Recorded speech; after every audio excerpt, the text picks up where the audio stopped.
Come to the Faro Focus, where guidance, precision will lead to your growth. मैं हूं आपका biology educator और हमारी इस नीट बायोलॉजी लेक्चर सीरीज में हम पढ़ रहे थे चैप्टर स्ट्रक्चरल ऑर्गेनाइजेशन इन एनिमल्स।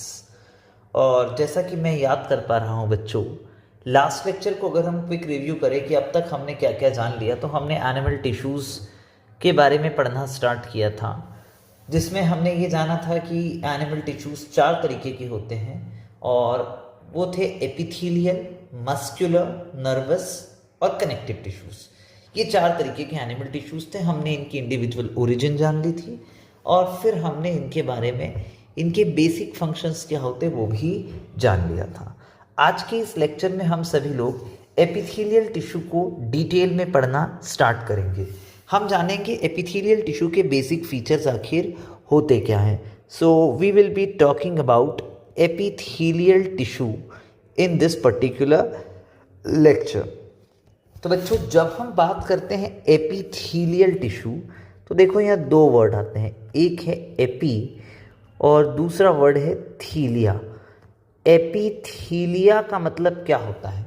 एपी का मतलब होता है अपॉन और थीलिया का मतलब होता है ग्रोथ, और हम इसे कह सकते हैं लेयर। बेसिकली एपिथेलियल टिश्यू एक ऐसा टिश्यू है बच्चों जो किसी और टिश्यू पर ग्रो करता है। ठीक है, सो याद रखिए एपिथेलियल टिश्यू, या हम लोग लिख देते हैं this tissue grows on another tissue. किसी और टिश्यू के ऊपर ये टिश्यू ग्रो करता हुआ हमें दिखाई पड़ता है। और वो जो टिश्यू होता है जिसके ऊपर ये ग्रो करता हुआ दिखाई देता है, usually it is a connective tissue. ठीक, यूजुअली कौन सा होता है? Usually it is a connective tissue. Usually वो कैसा टिश्यू है? वो कनेक्टिव टिश्यू होता है जिस पर एपिथेलियल टिश्यू ग्रो करता है। अब कुछ और बेसिक बातें इस टिश्यू के बारे में जब हम बात करते हैं, तो बच्चों ये जो टिश्यू है, याद रहे ये पर्टिकुलर जो एपिथेलियल टिश्यू है, ये चारों जो टिश्यूज हम पढ़ते हैं, चाहे मस्कुलर हो, नर्वस हो, कनेक्टिव हो, न्यूरल हो, ठीक, उन सभी टिश्यूज में सबसे पहले ग्रो करने वाला टिश्यू यही है। ठीक, तो याद रखिएगा, it is the first tissue to grow या डेवलप इन ह्यूमन बॉडी या in an animal body. Animal के डेवलपमेंट के दौरान जो सबसे पहला टिश्यू डेवलप होता है वो कौन सा टिश्यू है? एपिथेलियल टिश्यू है। अभी हम एपिथेलियल टिश्यू के कुछ कैरेक्टर्स को जानने की कोशिश करते हैं कि आखिर ये टिश्यू होता कैसा है। ठीक, तो let us make a diagram and understand how does N epithelial tissue basically looks like. तो देखिए बच्चों, हम यहाँ पर एपिथेलियल टिश्यू को रिप्रेजेंट करने के लिए लेट अस से हम यहाँ पर एक स्ट्रक्चरली रिप्रेजेंटेशन देते हैं। लेट अस से ये एक सेल है, ये दूसरा सेल, तीसरा सेल लेट अस से, और ये चौथा सेल। हम इमेजिनेशन करते हैं कि हम 4 अलग अलग सेल्स को बनाकर जानने की कोशिश करते हैं कि एपिथेलियल टिश्यू बेसिकली दिखता कैसा है। तो मैंने ये 4 अलग अलग एपिथेलियल सेल्स बनाने की कोशिश की है। ठीक, 4 एपिथेलियल सेल्स मैंने यहाँ पर बनाने की कोशिश की है।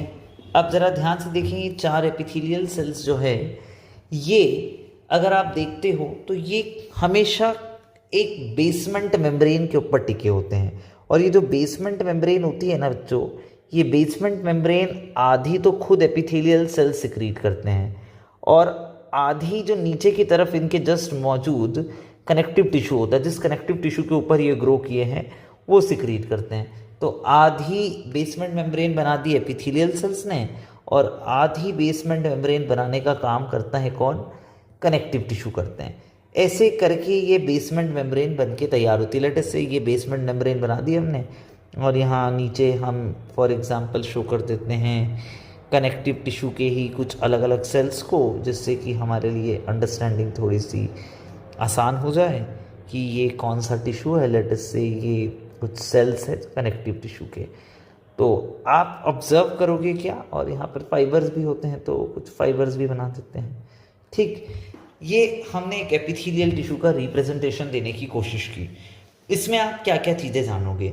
सबसे पहली चीज़ जो मुझे एपिथेलियल टिश्यूज़ के बारे में जानने को मिलती है वो ये है कि ये टिश्यू के सारे सेल्स जो है usually in the form of a layer या शीट अरेंज्ड होते हैं विथ लिटिल इंटरसेल्युलर मटेरियल। ठीक है, तो सेल्स जो है वो अरेंज्ड किस तरीके के हैं, सेल्स आर अरेंज्ड, याद रखें सेल्स कैसे अरेंज्ड हैं, are arranged in a sheet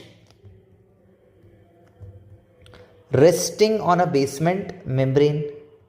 ठीक है, और वो भी कैसे हैं, विथ लिटिल इंटरसेल्युलर मटेरियल, बहुत कम इनके बीच में इंटरसेल्युलर मटेरियल होता है। ठीक है, और ये सारे के सारे सेल्स जो हैं, ठीक, वो किस पर रेस्ट कर रहे होते हैं, बेसमेंट मेम्ब्रेन पे। बेसमेंट मेम्ब्रेन की बात अगर हम करें, मैंने कहा आधी तो एपिथेलियल टिश्यू खुद सिक्रीट करते हैं उसके सेल्स, और आधा बेसमेंट मेम्ब्रेन का सिक्रीशन करता है कौन, नीचे मौजूद कनेक्टिव टिश्यू।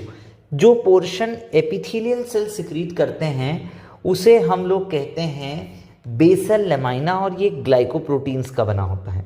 किसका बना होता है बच्चों, ये ग्लाइकोप्रोटीन्स का बना होता है।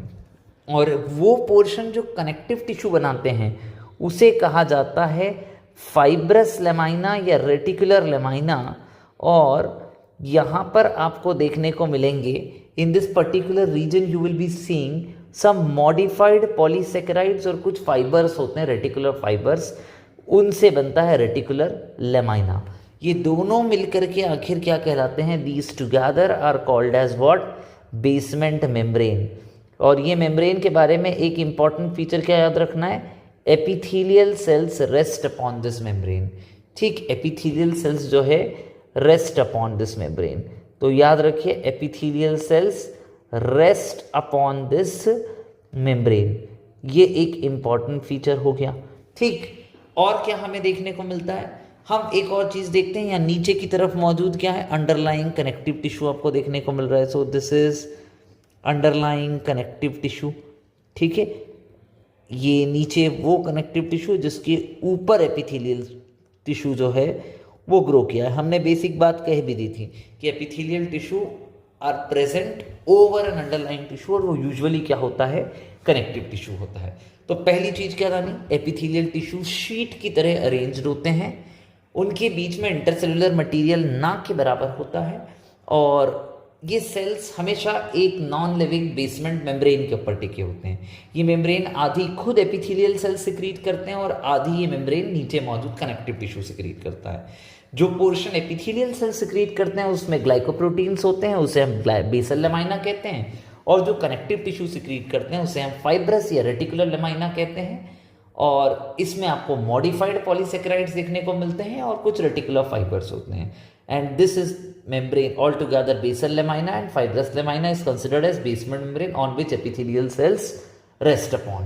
ठीक है, अभी इसके बारे में और भी डिटेल हम आगे पढ़ेंगे कि what actually is basement membrane, कैसे अलग अलग चीज़ों से बनी हुई है, ये सारी चीज़ें हम आगे डिस्कशन में लेंगे। फिलहाल हम एपिथेलियल टिश्यू के बारे में और कुछ पॉइंटर्स देखते हैं। एक पॉइंटर और जो मुझे देखने को मिलता है एपिथेलियल टिश्यू के बारे में वो ये है कि एपिथेलियल टिश्यू को अगर आप ऑब्जर्व करते हो ठीक तरीके से तो आपको पता चलेगा कि एपिथेलियल टिश्यू जो है बच्चों, एपिथेलियल टिश्यू के अंदर आप देखोगे there is no blood supply, but हाँ इनमें नर्व सप्लाई बहुत वेल डेवलप्ड आपको देखने को मिलती है। तो जैसे मैंने यहाँ पर नर्व सप्लाई बनाने की कोशिश की, लेट अस से this is the nerve supply. तो एपिथेलियल टिश्यू का ये कैरेक्टरिस्टिक फीचर है कि उनमें नर्व सप्लाई है बट ब्लड सप्लाई नहीं है। तो याद रखिए nerve supply is present in them, उनमें क्या है, nerve supply is present in them.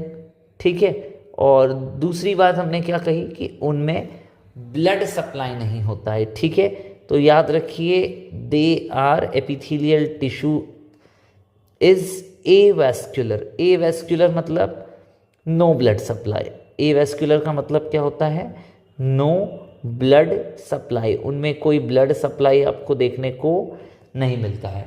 ठीक, और क्या फीचर हमें देखने को मिलता है, अगर हम एपिथेलियल टिश्यू के सेल्स को देखें, बड़ी इंटरेस्टिंग चीज़ देखने को मिलती है कि एपिथेलियल टिश्यू के सेल्स में 3 अलग अलग सरफेसेस देखने को मिलती है।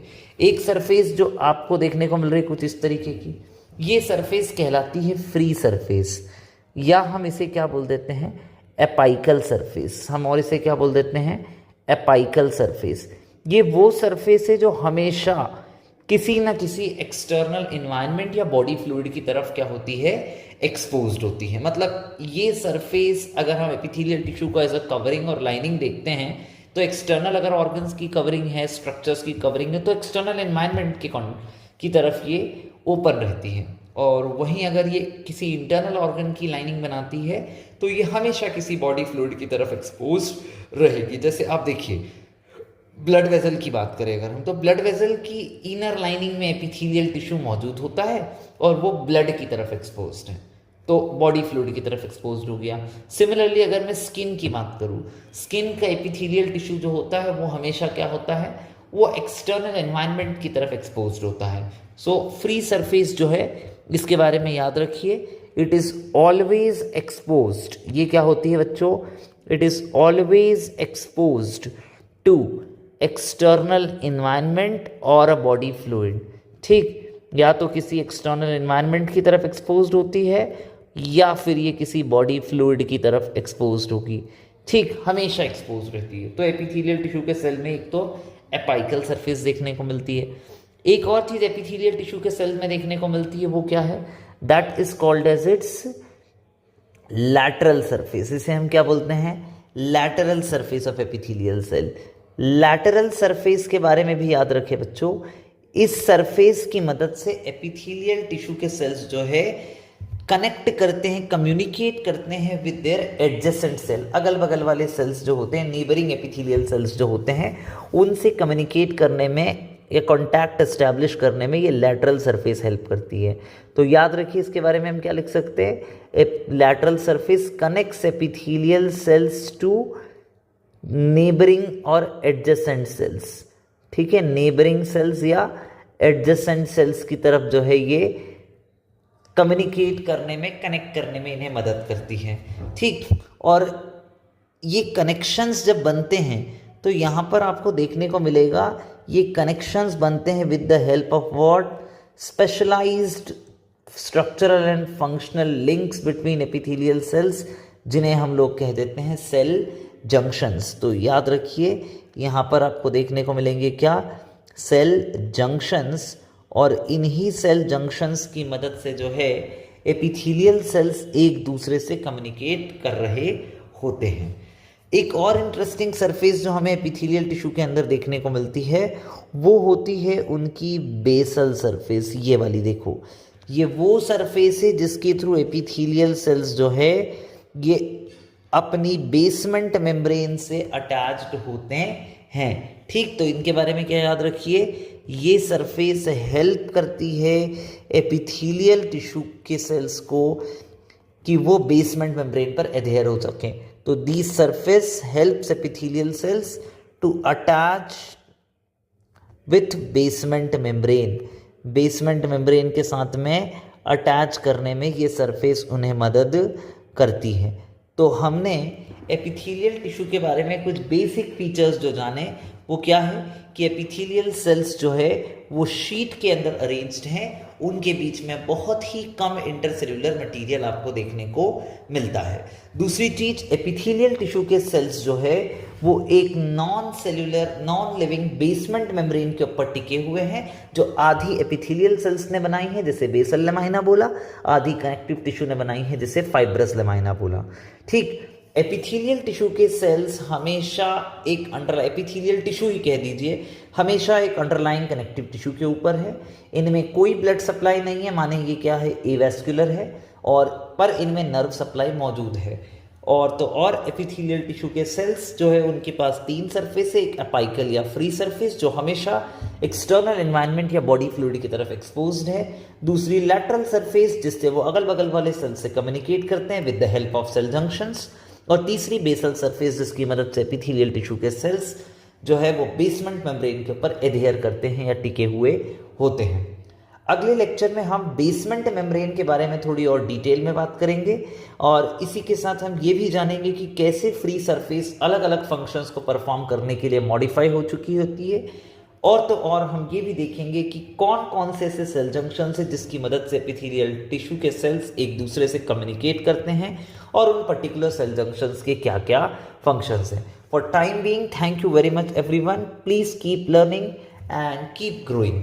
अगले लेक्चर में हम मिलेंगे दोबारा से, तब तक के लिए नोट्स के लिए आप डिस्क्रिप्शन बॉक्स में टेलीग्राम चैनल के लिंक की तरफ जा सकते हैं और क्वेश्चन प्रैक्टिस के लिए भी उसी टेलीग्राम पर आपको अलग अलग प्रैक्टिस क्वेश्चंस देखने को मिलेंगे। Read your NCERT, read your notes, practice questions and you will excel. Thank you once again.